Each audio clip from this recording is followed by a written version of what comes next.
Ladies and gentlemen, I would like to offer an apology for some of the things that have been going on here tonight. Now, they are not nice things and they are not right things. And we would like to state guarantorically that we do not want any children that might be here watching us today to go home and try these things out for themselves. Now, I am of course talking about reading books. It's not normal for kids to behave in this fashion. It stunts the brain, wears out the eyes, makes kids ugly, fatty, stinky, sweaty, betty, boring, and crucially, it gives them head lice of the soul. Under no circumstances do we condone such activities, and we do so utterly without reservoirs. Right now, can I just ask by way of a show of hands, how many grown-ups here have ever read a book? It's worse than I thought. You, ma'am, what's your name, ma'am? Well, Janine, don't take this the wrong way, but bookworm, stupid little bookworm, reading all your books like a stinky little bookworm, reading books like a worm, worms are stupid, you're a worm. And now Janine has learned a very valuable lesson today. It won't stop her from reading books, but she'll never put her hand up in the theatre again. Ladies and gentlemen, may I present to you today the pinnacle of our achievements as a species. The very reason we bothered evolving out of unicorns in the first place. The trailer! Now somewhere on a show I heard that a picture tells 1,000 words. So telling, if you bother to take a look, is the equivalent of like, well, lots of books. All I know, I learned from telly, this big beautiful box of facts. Now if you know one thing already, baby, you can switch the channel over just like that. Endless joy and endless laughter, folks living up in the air thereafter. All you need time and year-wise is 23 minutes plus advertisements. Why would we waste our energy turning the pages 1, 2, 3 when we can sit comfortably on the lovely bumblies, watching people talking and singing and doing stuff? All I know, I learned from telly. The bigger the telly, the smarter the man. You can tell from my big telly just how clever or better I am. Ain't that right, son? Yes, that must be. Show the tapping thing. The what? The foot thing. The what? The tapping. Oh, what's this?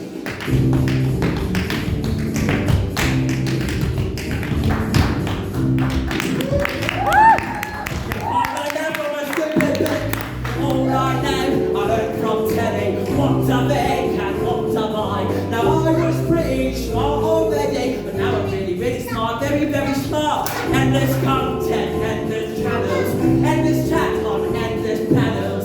All you need to build your muffin without having to really think or nothing. Why would we waste our energy trying to work out Ulysses when we can sit comfortably on a lovely bumblies, watching slightly famous people talking to really famous people? All I know, I learned from telly. The bigger the telly, the smarter the man. You can tell from my big telly just how clever or better I am.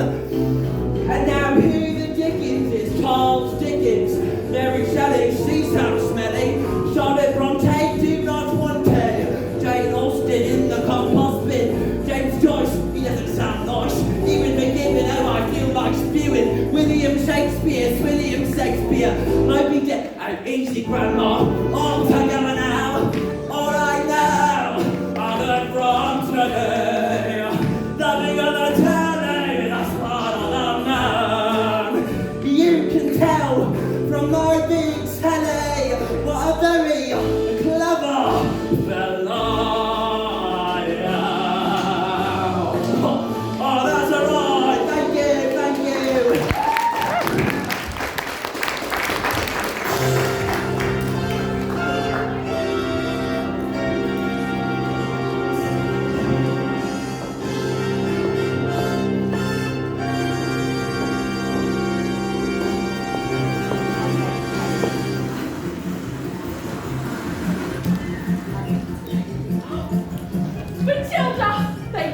you're here.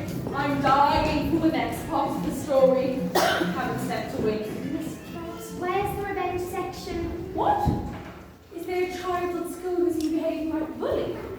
Not a child, exactly. Would you like to hear the next part of the story? What are we waiting for?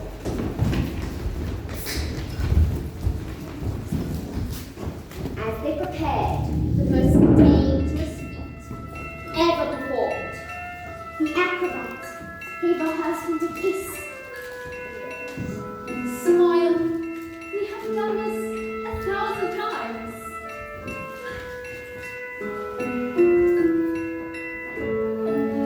First, I escape from the cage. Lean out, catch you with one eye, grab a fire extinguisher with the other, and then put out the flames on your suspiciously designed wrist before they reach the dynamite and blow your head off.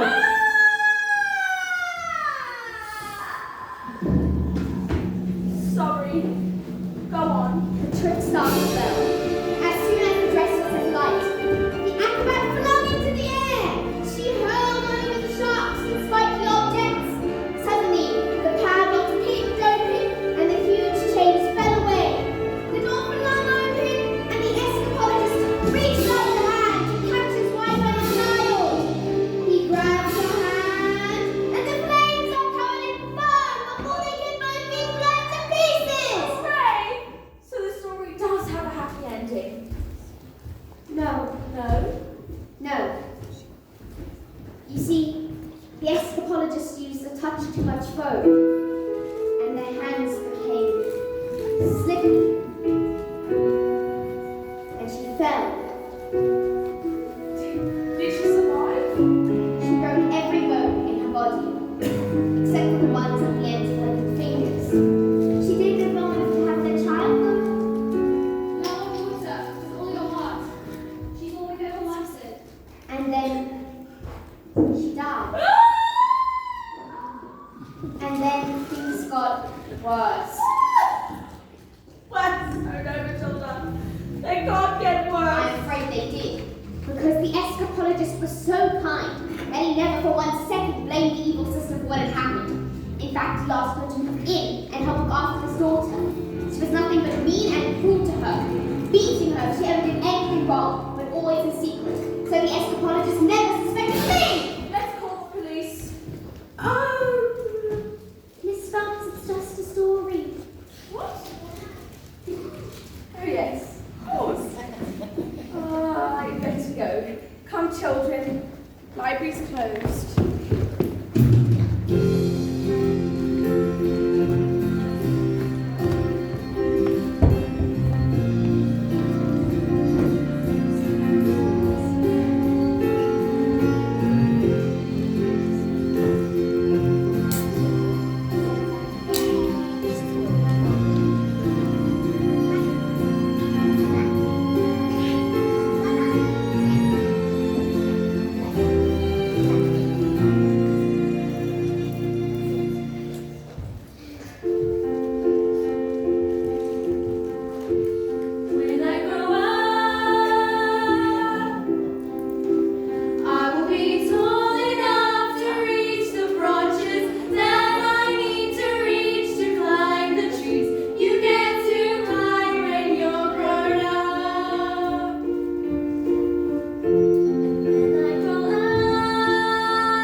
Everyone gather around. I want my family to share in my triumph. Not you, boy. I'm a girl. 155 old knackered bangers on my hands. Now, how could I possibly make the mileage go back? I couldn't very well drive each one backwards, now could I? Backwards. Yes, and then I had the most genius idea in the whole world. I grabbed my drill and using my incredible mind, I attached it to the speedometer of the first car and whacked it into reverse. So, backwards. Exactly! Within a few minutes I had reduced the mileage on all the cars to practically nothing.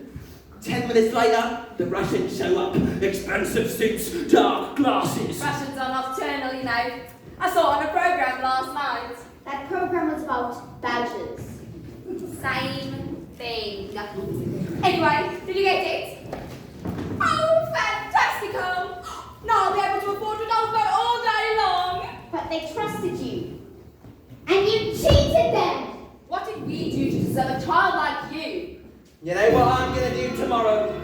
I'm going to go down to that school of yours and tell your teacher you're never to be let in again. No! And if she does, I'll have her fired. And you will never read another stinking book. As long as you live, young man. I'm a girl! Get off me, you nasty little creep. Backwards. Come on, Michael.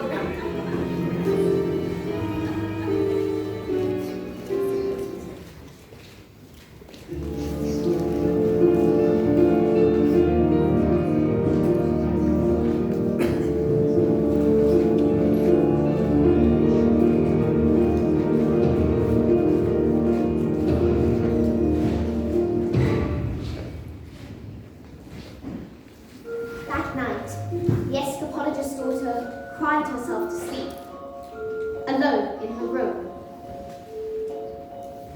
She never said a single word of the evil aunt's bullying because she didn't want to cause a fuss until she suffered in silence.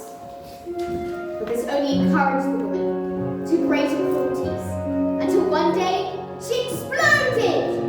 You are a useless, filthy, nasty creep!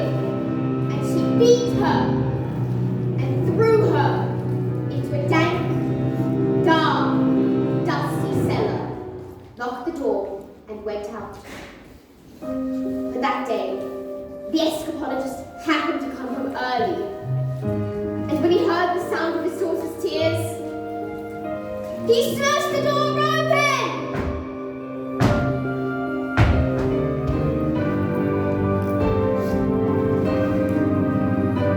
Don't cry, I am here, little girl. Please don't cry, dry your eyes, wipe away those tears. Little girl, forgive me. I didn't mean to desert you. I didn't want to upset you. Please, Daddy, don't cry. I'll be alright. With you Nothing by can my hurt you, you've nothing to fear. I'm here.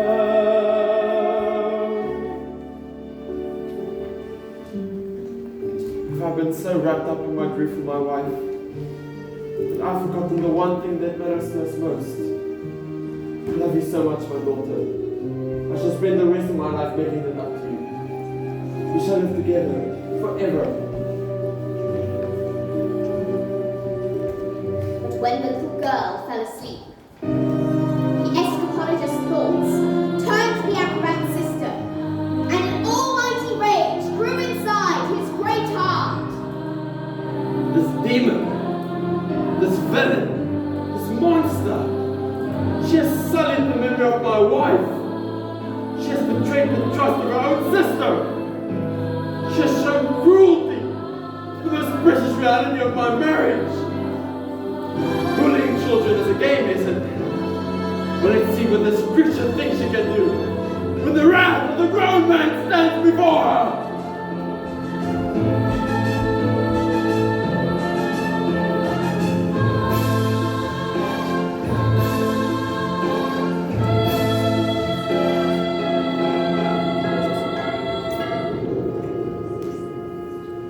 But that was the last the little girl ever saw her father, because he never came home ever again.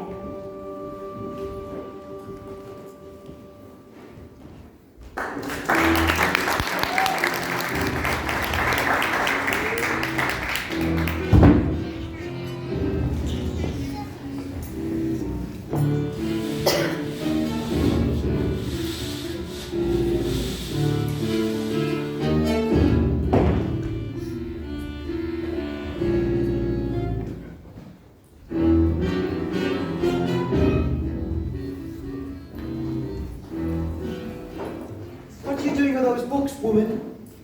They're for Matilda. No, not on my watch. There's an age for reading and there's an age for being a filthy little toad. These are toads, aren't you, Bob Trotter? Yes, Miss Trunchbull. Only Bob Trotter's now a good toad. Sit. You see, Miss Honey, you are all kindness and fluffiness and reading and stories. That is not how you teach a child. To teach a child, you must first break the child. Quiet, you maggots! Miss Trunchbull, only speaking. Miss Honey, when I say quiet, your maggots, you are wholeheartedly included in that statement. Where's my jug of water? Look at you. Flabby. Disgusting.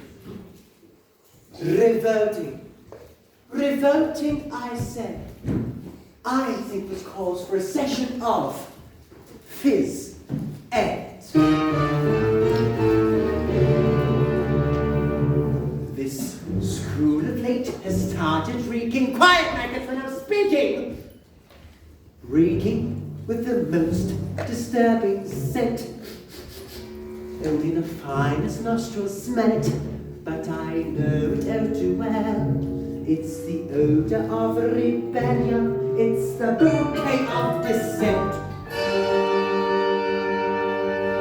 And you may have bet your bridges this headmistress finds this foul indifferenceness wholly olfactorily insulting.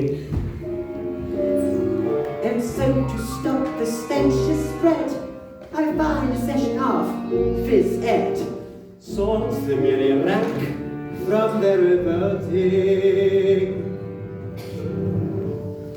The smell of rebellion comes out of the sweat, and phys ed will get you sweating, and it won't be long before I smell the fog of aiding and abetting. A bit of phys ed will tell us has a head full of rebellious thoughts. Hold, just like a rotten egg floats to the top of a bucket of water. The smell of rebellion, the stench of revolt, the reek of insubordination, the whiff of resistance, the odor of greed, the funk of mutiny in action. That's not right. Before the weed becomes too big and greedy, you really need to nip it in the bud position too. Before the worm starts to turn, you must scrape it from the dirt and rip it from the mud. The stench of insurgency, the reek of intent, the pomp of prepubescent plotting, the whiff of resistance, the odor of creed, the pomp of anarchy in progress. Once we exercise these demons, they shall be too poop for scheming. Some double time discipline shall stop the run from setting in. Right, maggots, step it up double time. Discipline for children who are listening, for maggots who are fidgeting and whispering in history. They're nattering and twittering, they're chattering and twittering. It's tempted with this nattering of discipline. We must begin insisting on rigidity and discipline, persistently resisting this anarchist mischief. These minutes are fittering or pandering or glittering. When little ones like this, they just want discipline.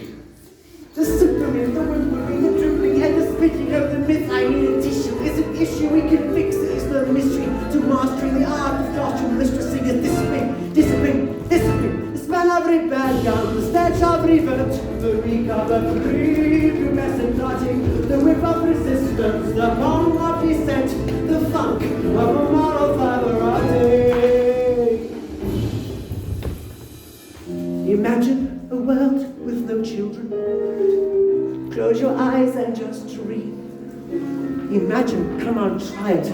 The peace and the quiet, a babbling stream.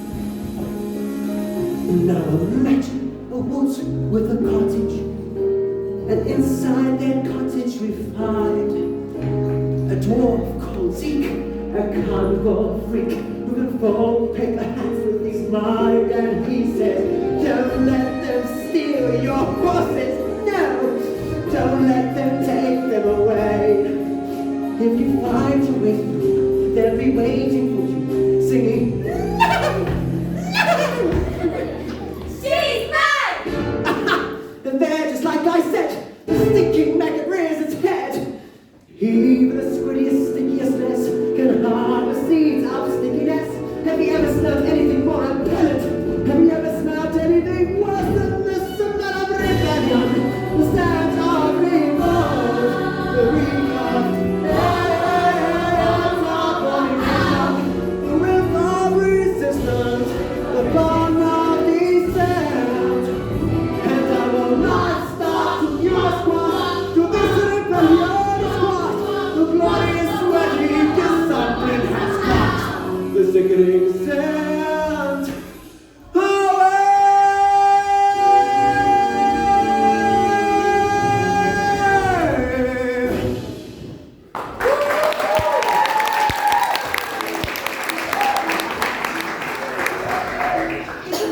Because I found a neat, I'm going to place it on Oh, quiet now, maggots. I don't think that this is teaching at all. I think it's just cruelty. Oh, really? Well, that is because you, Miss Honey, are pathetic. You are weak. No. You are, in fact, a sniveling, little Newt. Newt! You! I didn't. You vile, malicious, repulsive little sinner! Leave her alone! You big, fat bunny! You are not fit to be in this school. You deserve to be in the deepest, dankest, darkest prison. I shall have you wheeled out in a trolley with a muzzle strapped over your mouth. I shall...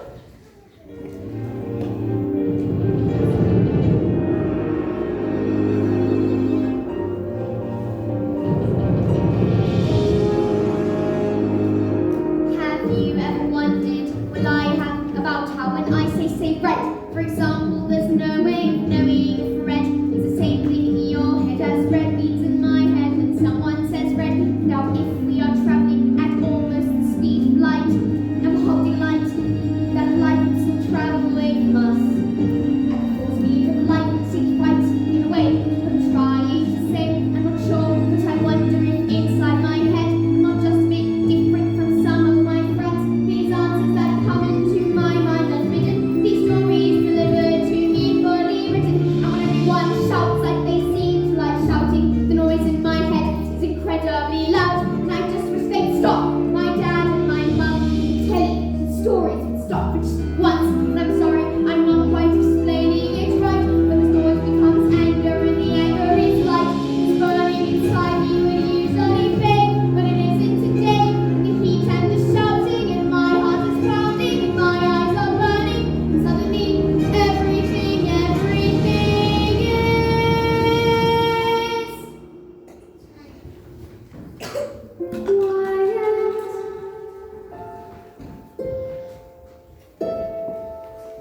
Like silence, but not really silent.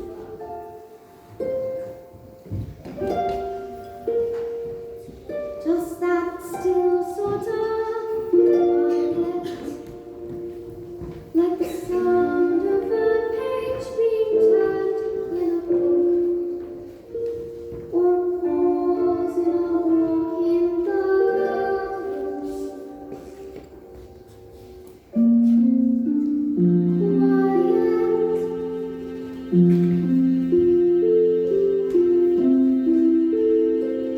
Like silence, but not really silence.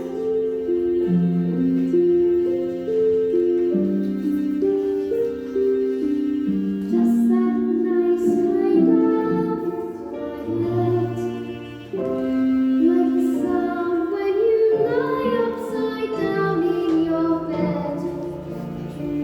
Just that sound of your heart in your head. And though the people around me, their mouths are still moving, the words they are vowing cannot reach me anymore.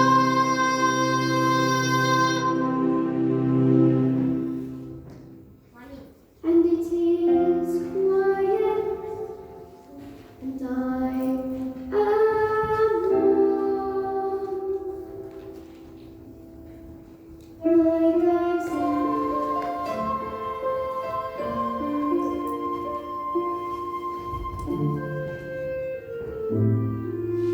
Into the eye of the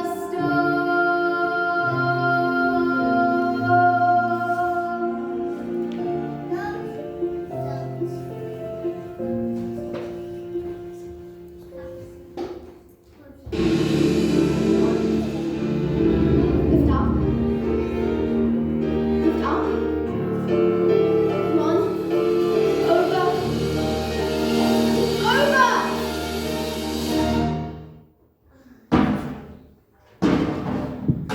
There is no length to which I shall not go. No punishment to which I shall not... What is it? There's a newt in my knickers. There's a newt in my knickers. There's a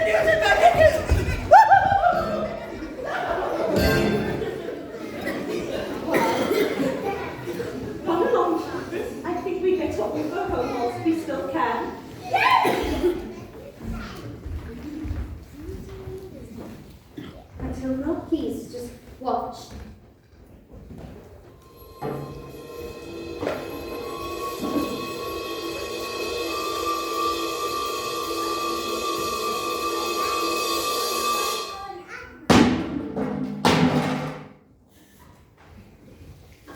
I moved it with my eyes.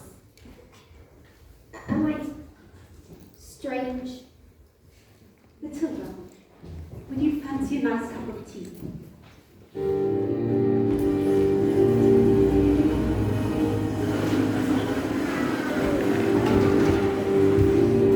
So, what do you think this thing is? This thing with my eyes? Well, I've got no way of saying for certain, but I think it's got something to do with that incredible mind of yours. You mean there's no room in my head for all of my brains, so they have to squish out through my eyes? Well, not exactly. Yes, something like that, I suppose. Matilda, I met your mother the other day. She was interesting, to say the least. What about your father? Is he proud to have a girl as clever as you? Oh, yeah. He's always saying, "Oh, Matilda, I'm so proud to have a girl as clever as..." That's not true, Miss Honey. He's not proud of me at all. He calls me a liar, and a cheat, and a nasty little creep. I see. Well, here we are. Home sweet home. Are you poor? Well, yes, I am actually, very. Do they pay teachers very much? No, they certainly don't, but I'm even poorer than most for other reasons. You see, I used to live with my aunt, but one day when I was out walking, I came across this old shed. I fell completely in love with it, so I ran to the farmer who owned it, and I begged him to let me move in. He thought I was mad, but he agreed, and I've lived here ever since. But Miss Honey, you can't live in a shed. I'm not strong like you, Matilda. My father, Max, is his name. He was kind and loving and caring, but while he was gone, my aunt took care of me. She was quite the opposite. When I started my job as a teacher, she presented me with a bill for raising me all those years, saying I had to pay her back every penny. She even produced a document saying that my father had given her his entire house. But did he really do that? Just give her his house? I certainly find it hard to believe, but he was being bullied by that woman made me pathetic. But Miss Honey, she has everything that's yours. Matilda, I know it may not seem like much. It is enough. This roof keeps me dry when the rain falls. This door helps to keep the cold at bay. On this floor I can stand 2 feet.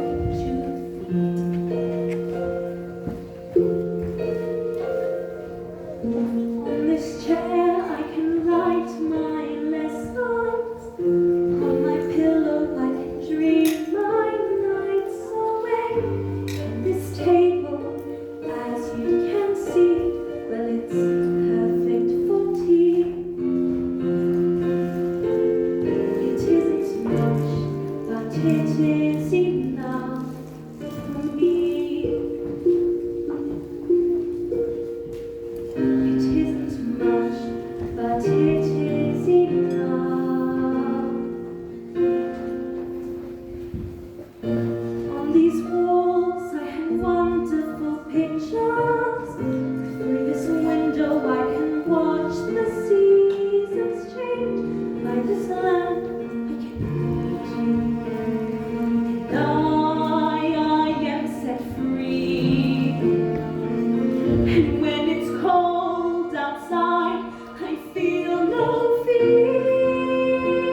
She used to be the most incredible acrobat. Yes, my father, he used to be an escapologist. Matilda, how do you know this? So it wasn't just a story? A story? I've been telling a story, but I don't think it's a story anymore. I think I've seen your life. Matilda, I don't understand. Miss Honey, who's your aunt? Matilda, I can't tell you that. Please. Matilda, no. Who is she? It's Miss... A contract is a contract is a contract. Stop it. Miss Trunchbull? Yes. I need to go.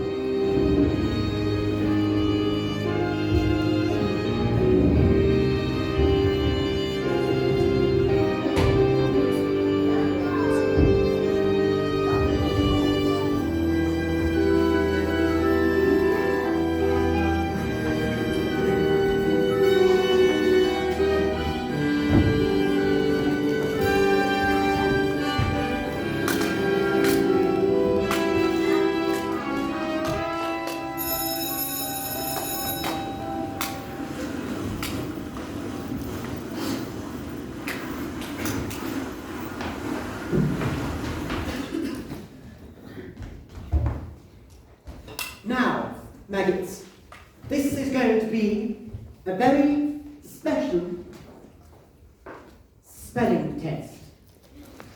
You get one singular answer wrong, and you shall go to Turkey. You, what are you staring at? You.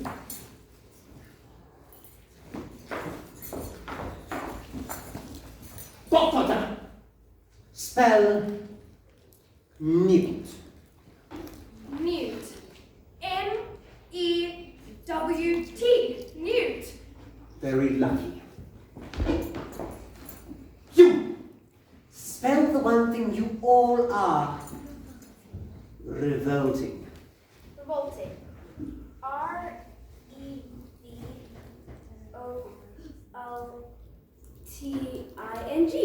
Revolting. You are cheating! No. They were simply taught with my patience and kindness and respect. How dare you bring those words into my classroom? You! Spell, oh now let me see. Spell telecetriadicosis. That's not even a real Spell word. or go to choke. But I should warn you, there are silent letters.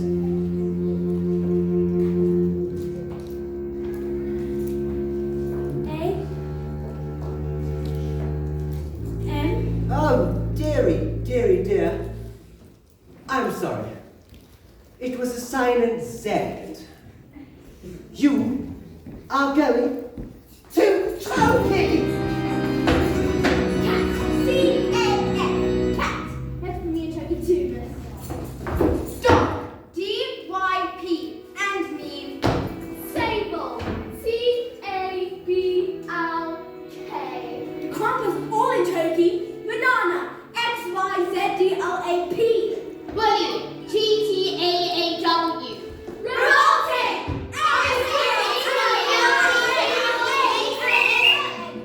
Oh, you can't put us all in Turkey, miss. You think I haven't thought of that, maggots?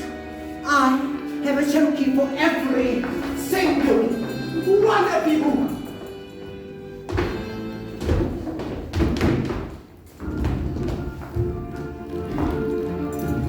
What is this? No! What's she doing? What is this? No! Stop!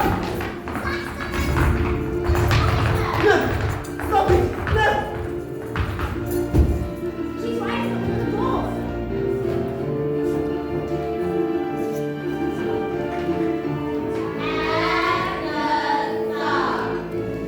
This is madness.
they're gawping. We're going to Spain forever, and we're never coming back. What? Why? Because your twin friend of a father decided to sell 155-year-old knackered maggots to the Russian mafia. Now can we please get back in before they arrive? Wait! Let Matilda stay here with me. I beg your pardon. I'll take care of her and I'll treat her with love and respect and kindness. And I'll pay for everything. You mean let our daughter stay here with you? Dad, did you just call me your daughter? And do you want to stay here? Here with Miss Chutney? Yes, I do. And do you want to look after her? Yes, I very much do.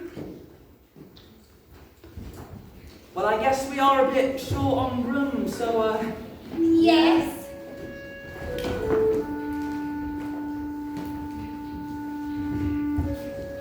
Well, off to Spain. Come on, let's go. Wait!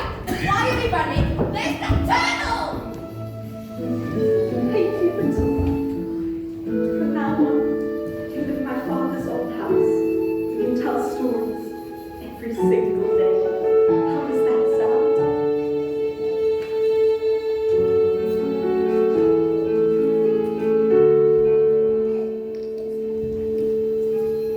You are my miracle.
for watching our production of Matilda the musical. It's been a long journey. We want to thank you all for an incredible experience. Thank you guys. If you want to meet your favorite character, we'll all be available in the foyer. And if you'd like to take a photo with them, it'll be 50 Rand on the spot. And we will print it immediately. Thank you all so much.